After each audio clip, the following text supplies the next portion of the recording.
what do you think are the groups that will be the most affected by the situation and COVID-19? And so to understand what are the groups we need to look at, so to include, to create inclusive decision-making processes, or build more sustainable business.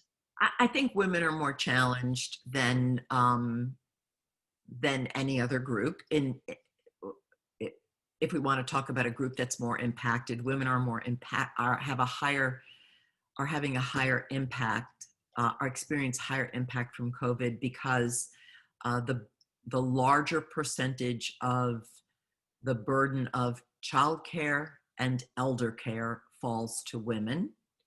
There was an interesting study done in the New York Times that said men think they're carrying a big portion of homeschooling, and women thought it was 3%. They thought it was like 70%. But women, in fact, are doing a larger share. Often professional women outsource things like house cleaning, meal preparation, childcare, all of those things that we outsourced. When women reached a certain economic status in corporations, they realized what they needed to outsource. So outsourcing childcare not happening anymore, because those childcare places are closed and schools are closed. So childcare is now right back in the home. Homeschooling is an added burden for many, many women, for many areas where schools are closed. Then add on top of that the other things like chores, like someone who came in to clean your house.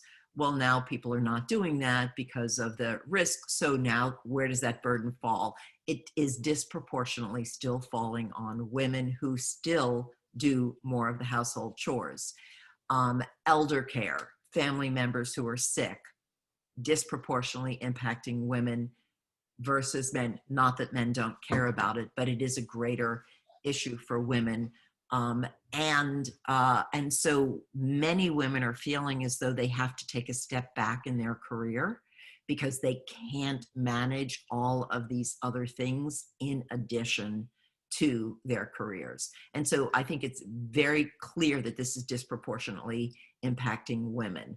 And women without children are being pitted against women with children.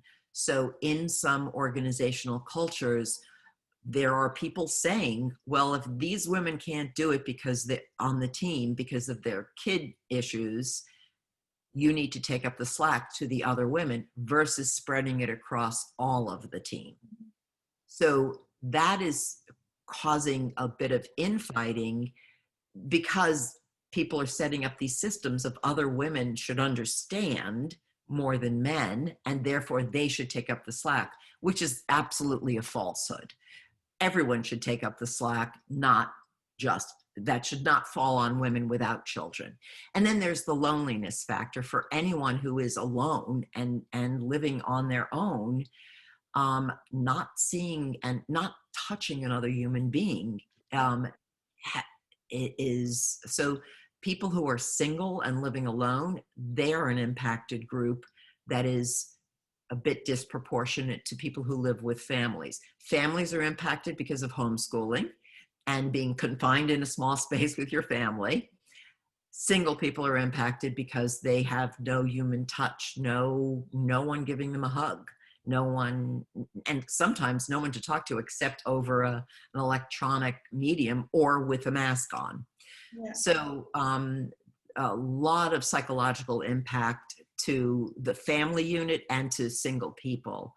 And I do think disproportionately women, hands down, are feeling the burden of this much more than anyone else. Right. Marilyn, thank you so much for having me today. Really, thank you. It was very inspiring talking to you.